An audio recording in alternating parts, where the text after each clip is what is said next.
কবিগুরু রবীন্দ্রনাথ ঠাকুরের প্রয়াণ দিবস উপলক্ষে আসানসোল পুলিশ লাইনে যুব আবাসে কবিকে শ্রদ্ধা নিবেদন করা হয়, যেখানে উপস্থিত ছিলেন পশ্চিম বর্ধমান জেলা ম্যাজিস্ট্রেট এস পান্নাবালাম, আসানসোল উত্তরের বিধায়ক কৃষ্ণেন্দু মুখার্জি সহ জেলা প্রশাসনের অন্যান্য আধিকারিকেরা।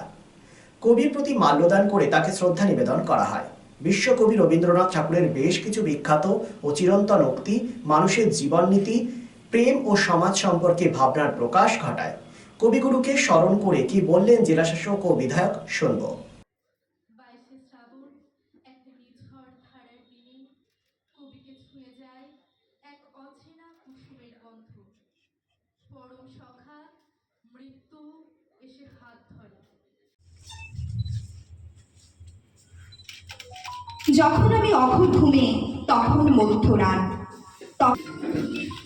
আজকের এই দিন আমাদের সকলের সংস্কৃতি প্রেমী, আমাদের সকলের, আমরা যারা মনে সর্বদা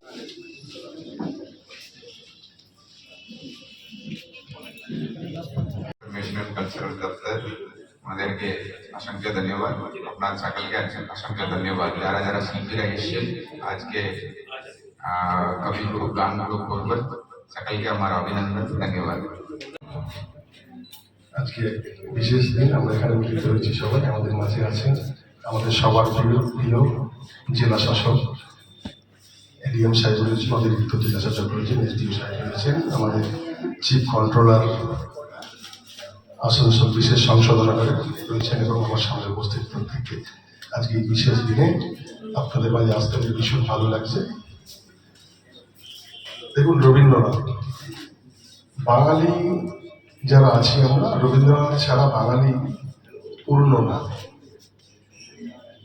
একজন আধুনিকতার পরশ যিনি দিয়েছেন, আজকে গোটা বিশ্বকবি রবীন্দ্রনাথের যে আমাদের দেশের প্রতি, আমাদের সমাজের প্রতি ওনার যে কন্ট্রিবিউশন, আর কি সেই মূল্যায়ন, ওনার দেখানো পথ, ওনার দেখানো যে সমস্ত কিভাবে আমরা আগামী দিন চলব, আপনারা চিন্তা করতে পারেন শান্তিনিকেতনের মতো যে ওনার মাথা থেকে বেরিয়েছিল যে প্রকৃতির কোলে শিক্ষাঙ্গন। আজকের দিনে আমরা কোয়েট চিন্তা করি, সেই দিনে বসে উনি চিন্তা করতেন যে প্রকৃতির কোলে গাছের ছায়ায় বসে সবাই মিলে একসঙ্গে পড়াশোনা করতেন। মানে ওনার আধুনিকতার যে স্পর্শ, এটা আমরা পেয়েছি। একজন মানুষ যার কবিতা দুটো দেশে তারা জাতীয় সঙ্গীত হিসেবে ব্যবহার করা হচ্ছে। কিরকম ছিলেন 1905 সালে যখন দেশ ভাগ হচ্ছিল।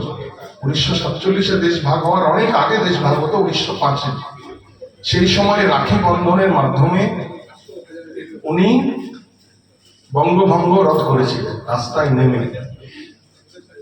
এবং একইভাবে যখন জালিয়ানওয়ালাবাগে যখন হত্যাকাণ্ড হয়েছিল, ব্রিটিশের দেওয়া নাইট উপাধি উনি প্রত্যাখ্যান করেছিলেন। দেশপ্রেমিক কত বড় ছিলেন তিনি প্রমাণ করেছেন। খালি শুধু কবি ছিলেন না, একাধারে দার্শনিক, একাধারে সাহিত্যিক, একাধারে উনি ভালো ছবি আঁকতেন। আজ ওনার কথায় আত্মবিশ্বাস আমরা ফিরে পাই। চিত্ত যে ভয় শূন্য, উচ্চ চেতাশীল। আজকের পশ্চিমবঙ্গের নতুন পরিবর্তন এসছে। মাননীয় মুখ্যমন্ত্রী শুভেন্দু অধিকারীর নেতৃত্বে আমরা নতুন ভাবে স্বপ্ন দেখতে শুরু করেছি।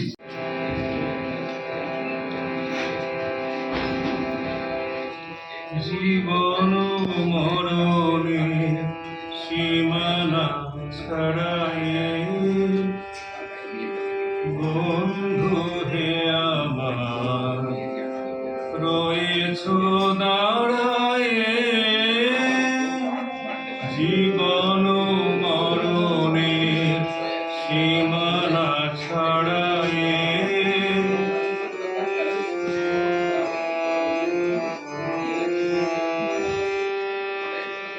মোর হৃদয়ের বিজন আকাশে তোমার মহাশন আলোতে ঢাকাশে। মোর হৃদয়ের বিজন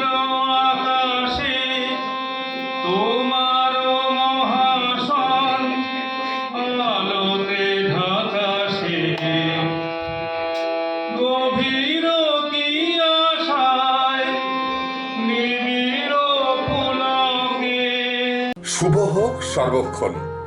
আসানসোল শিল্পাঞ্চলের শতাব্দী প্রাচীন অভিজাত বস্ত্র প্রতিষ্ঠান ঘাটি ক্লথ স্টোর এবং আধুনিক রুচিসম্পন্ন হালকা ও ভারী সোনা, রূপো এবং ডায়মন্ড গহনার প্রতিষ্ঠান ঘাটি জুয়েলস, 2022 GT রোড, আসানসোল।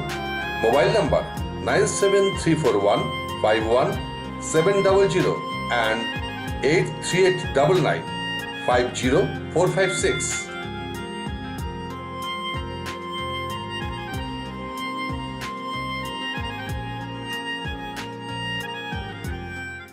শিল্প শহর রানীগঞ্জের আবাসন শিল্পে এক নতুন দিগন্ত নিয়ে এসেছে Aditya Infra, a prestigious project the Nest by Aditya Infra. Raniganj তার bungalow, Asansol municipal corporation, ward 93, NSB রোডে দ্রুত গতিতে এগিয়ে চলেছে B+G+7 residential and commercial multi storey complex the Nest. The Nest, a premium residential and commercial B+G+7 housing project by Aditya Infra, your trusted ally in the world of real estate. শুধু Asansol municipal corporation 93 নম্বর word তার Bangla Ashoka petrol পাম্পের পাশে নির্মিত হচ্ছে আপনার স্বপ্নের বাড়ি the nest. So come soon and book your dream home at the Nest. Our site office for booking the Nest, তার bungalow, near Ashoka Petrol Pump, NSB Road, Raniganj.